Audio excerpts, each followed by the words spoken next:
All right, so you're having trouble with arrays. We'll drop anything in at world origin. Bring it up on the Z, and if you'll notice, I've hit 1 for the orthographic view.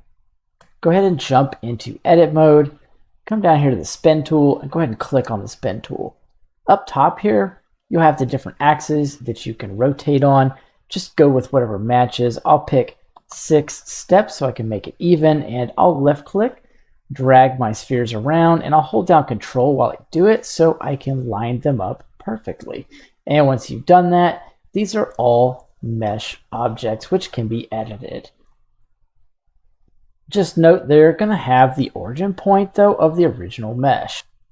So you need to go into Object, Set Transform, and make sure you guys can see this. Object, Set Transform, Origin to Geometry, and now when you do anything with it and try to rotate it, it'll rotate in the correct place.